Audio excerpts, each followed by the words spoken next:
again, and today is another day, and it's the next segment. I don't want to start naming like part 3, 4, might get just too far up in the numbers, but it's still about the 2002 GMC.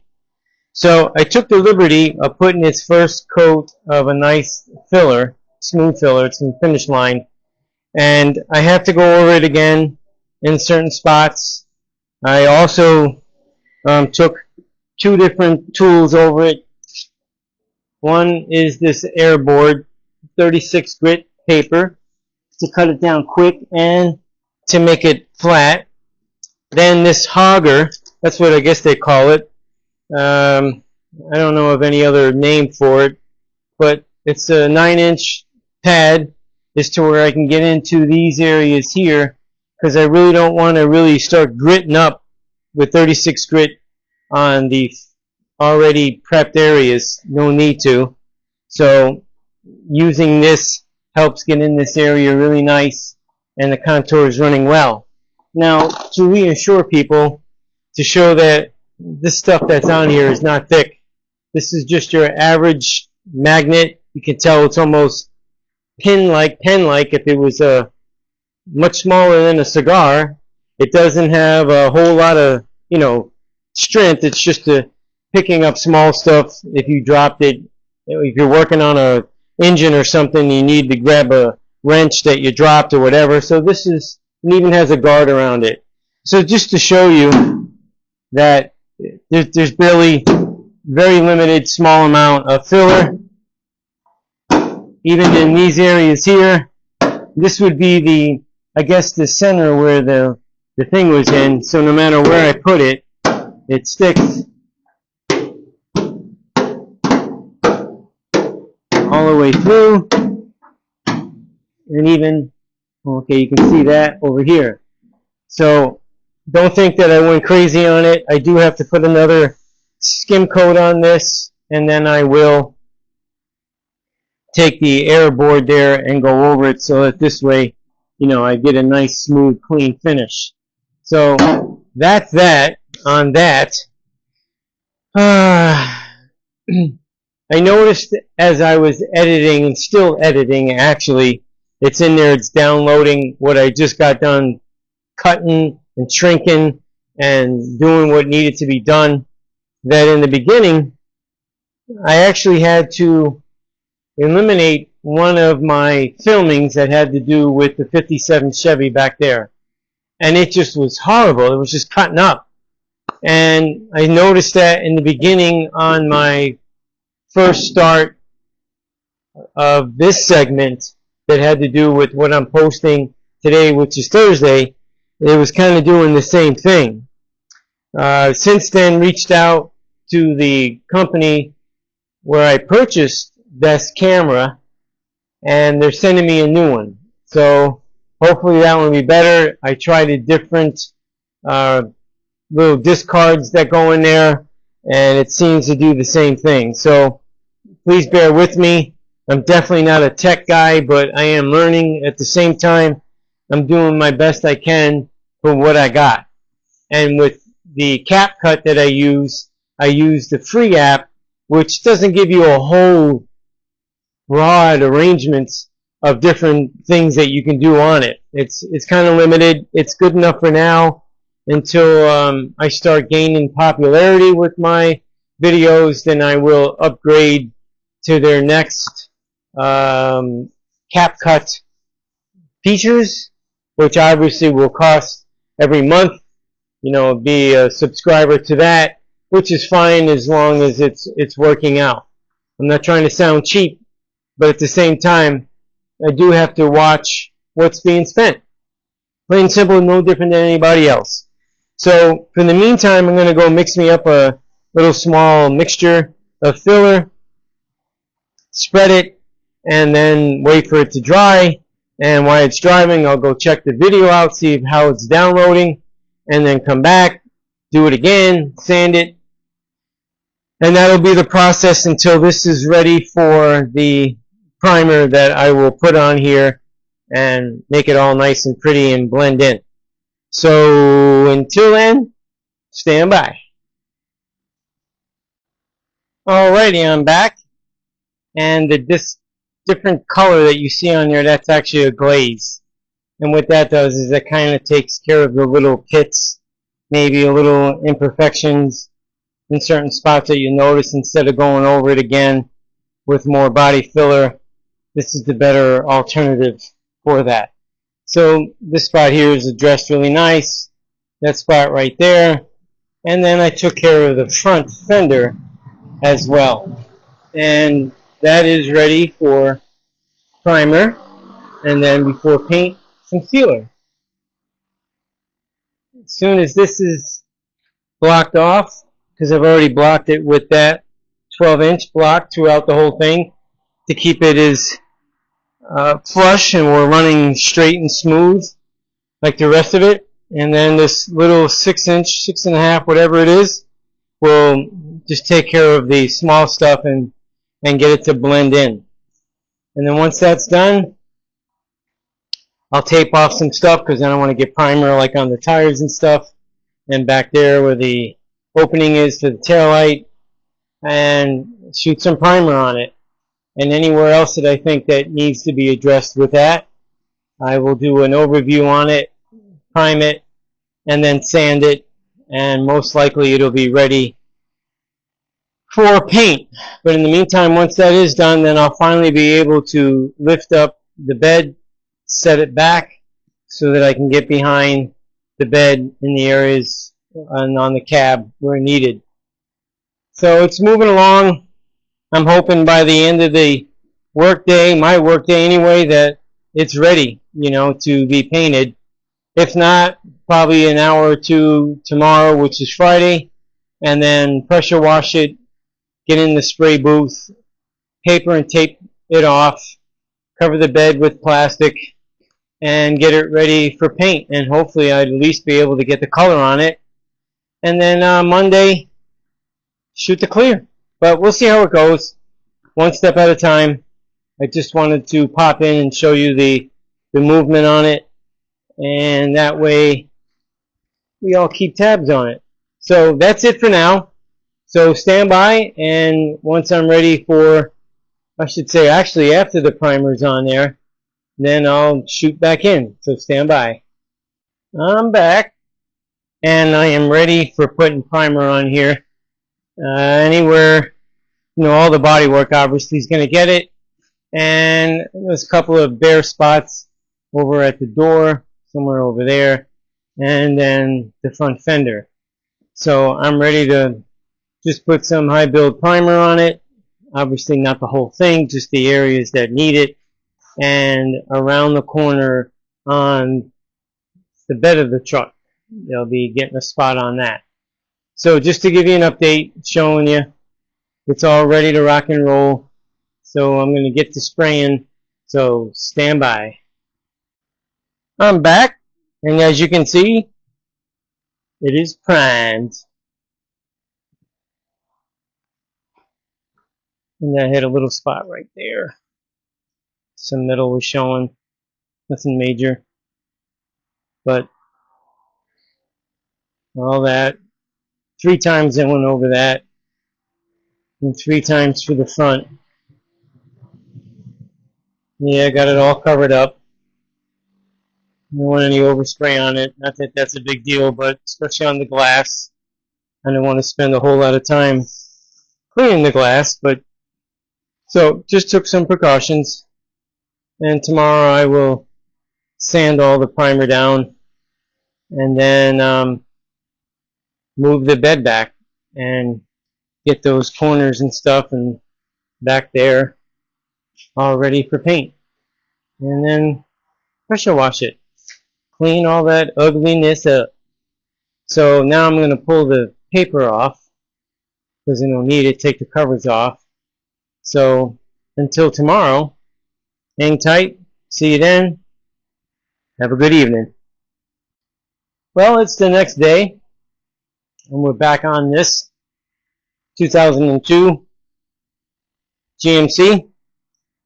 Just got done sanding all of it, and actually went around again with some 600 just to make sure there was no overspray from me painting. the primer. And for some parts of the day, I would have the truck sit out in the sun.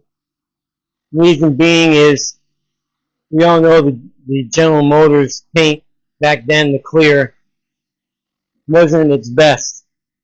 And it being out in the sun more often than not, it created what we know that these GM products have happened. The clear start, coming off and start looking hideous. So I wanted to make sure that I wasn't going to have any more issues with the hood, especially because the excess amount, pretty much half the hood, as you can see here, was blistered up. And I noticed some looks of little small, about the size of a pencil eraser, kind of like showing through. So I took the DA over it really well just to make sure. I didn't want to have any issues down the road. But that's what I've been doing. So my next feat is, I'm going to check the top just to make sure. And then I'm going to do my part in moving the bed back.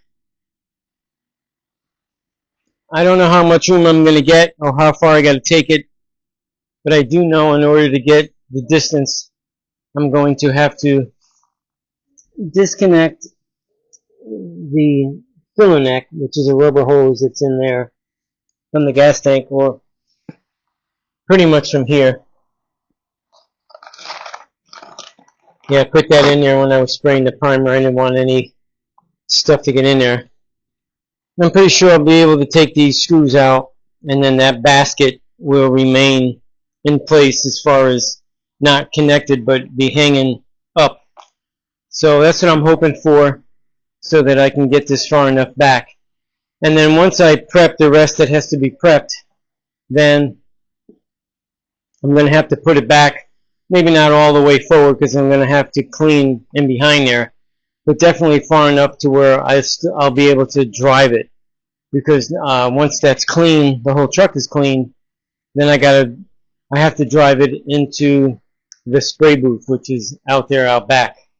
So I got to make it safe in order to transfer it. I don't want any of the bed getting folded up, just because the tires would hit these metal supports, and I don't need that to happen. So I think once I loosen it up, my plan is going to be to use my machine, and I'm going to hook to the back, like I pointed out before, those hooks that are back there, the loops of some kind, which are in the back of the bed, and I'll lift up on it and actually create an angle so that if I go and I lift myself manually on one side and say have the jack on the other, it'll kind of want to slide back. And I'm going to use a chain so that it will slide back, metal to metal. It'll definitely slide. And then have some supports, I don't know what kind, ready to pretty much receive where I want it to stop. But this truck does have airbags. I'm hoping that none of that stuff is in the way. I do believe that there will be enough slack in the wiring harness that comes from the front of the truck that runs to the back for all the lights. And anything else will give me enough slack. If not, I'll just loosen the fasteners. And then I should have the freedom I'm looking for. But that'll be the last step. Once I pressure wash it, last step, and it'll be ready to go in the spray booth to where I can hit all the areas that, either have primer or, I had to take down this far. I don't know if you can see it.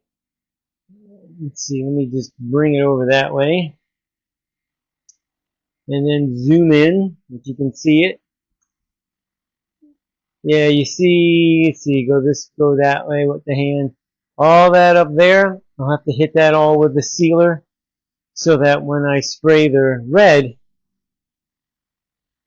it'll match. And that is the whole idea. I should say, well, the red's going to match, but I want the tint of the red to be even. So when you seal it, it makes that happen, so to speak. That's about the best way to put it. So now I'm going to put you on standby. We need to keep moving on this bad boy, and I want to get her done. And so hang tight. I'm back, and as you can see, there's my machine, chain, forks. The bed is up in the air and back, obviously. And I just went and took a spray gun to make sure that I would have enough room to apply the paint. Right here, there's a rubber strip here. So actually I'll end up showing you, but I'll show you this part first. There's a rubber piece that starts from pretty much the top of the bed and works its way down. So this is a piece of cake, which getting that, and knowing that this would be papered off, this at the same time, I can keep it at an angle and be able to do that. And the same thing when it comes to the back of the bed, cab of the truck, whatever, I can definitely hit it. So this was my test, even though this will not be the gun I'll be using, and in all reality this might even be a little bit bigger from the cartridges that I use. So never the who. We'll place this down carefully, take you off the stand.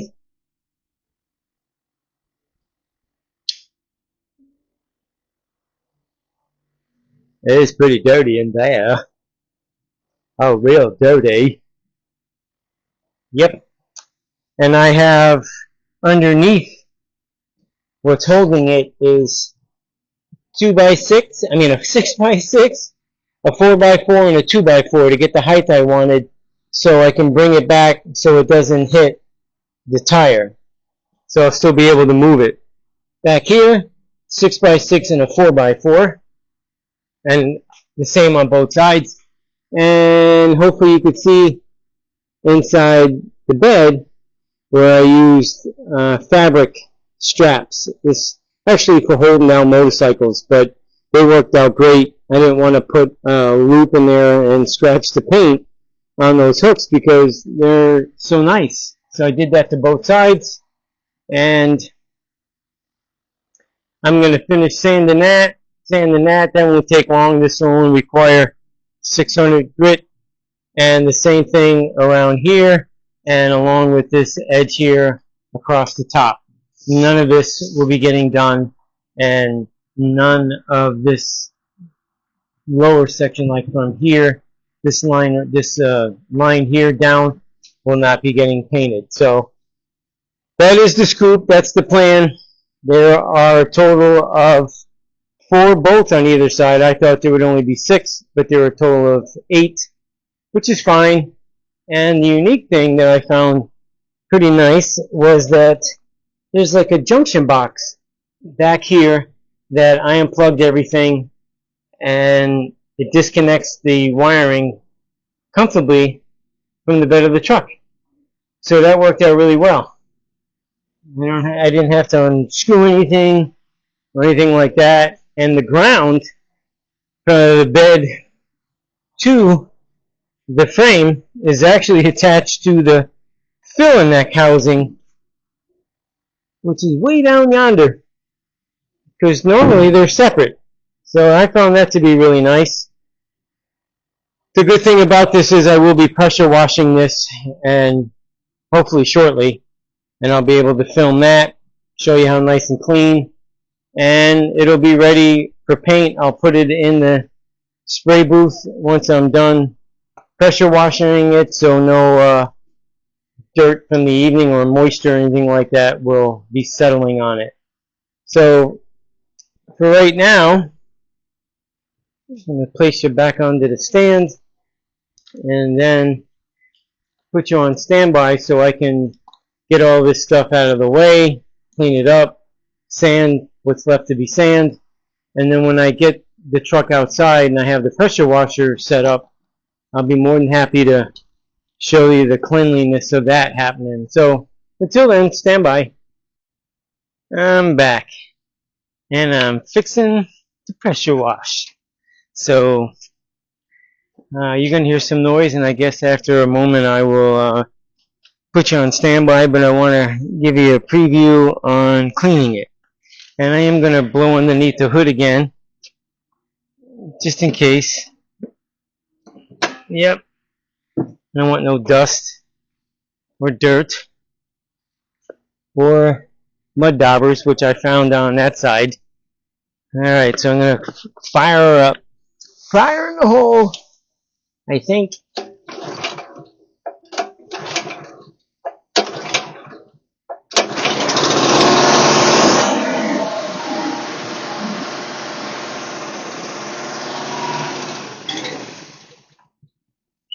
Okay.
Now I know that truck has never got that kind of cleaning before. For real. So now we got the gist of it. I'm going to put you on standby, and it's going to end up in the spray booth. Alright, it's all done, and she's clean. Cleaner than this truck's ever been. Maybe since, maybe go back as far as brand new. As you saw, I was pressure washing all up in there, underneath there, all around there, and everywhere. I didn't get to pressure wash that yet, but I will. It's in here for now, but Monday I will roll it back out because first I don't like all this dirt I just tracked in here because it was really clean. But I have to put white paper down on the entire floor. It protects the spray booths flooring, and also helps reflect all the light that's going to be on when I'm spraying. So once that's done, then I'll be able to look over the truck well and see if there's any spots that I might have to address as far as sanding it more like I did the hood. So it's nice and clean, it's dust free, and if I have to wash it again, you know, then I will, but it's clean. She's ready to roll. Yep. So Monday, if all goes well, between cleaning the floor, covering the floor, positioning the truck the way I need it, taping everything off from windows, door handles, trim, covering the wheels, bumper, the lower bumper, the grill, everything that has to be covered, taped off. That's a few hours. It's not an hour job. It definitely takes a little while, and including taking care of that. And maybe with some luck, I'll be able to at least have the truck in color, because what's going to be actually take some time is this entire bed has to be covered. And I use actually it's made for covering vehicles that you're painting, and it's plastic and it will cover all in one piece, but you got to go around, put the tape, get it ready, then spread it out. You know, it's time consuming. All the lettering has to be covered, and then all that has to be covered. So that's I'll be happy if I get it in color on Monday, and then Tuesday it'll be clear. And then, depending on the time of the day on Tuesday that I get to clear it and how it sets up, I might be able to start putting it back together, you know, by mid-afternoon. If not, then I'll put it back together on Wednesday and should be ready to roll. But that's the scoop. That's the plan. Sometimes things work out and to plan, and sometimes it don't. If it wasn't for that piece there on the side taking as long as it did, this baby would be in color. And then I would have worked tomorrow on my day off and shot the clear so that Monday I could put it together and she could pick it up. But, you know, it happens, but it's all good. I'm sure she'll be happy. So this will end this video, and today is Friday, like I didn't really mention it, but tomorrow being Saturday, then Sunday I don't work on vehicles that belong to somebody else. So that means you'll be seeing a video posted, which will be Sunday. I will do that much. It'll take a couple hours or 3 hours. This video won't be as long as the last one I just posted. I noticed that one was over an hour.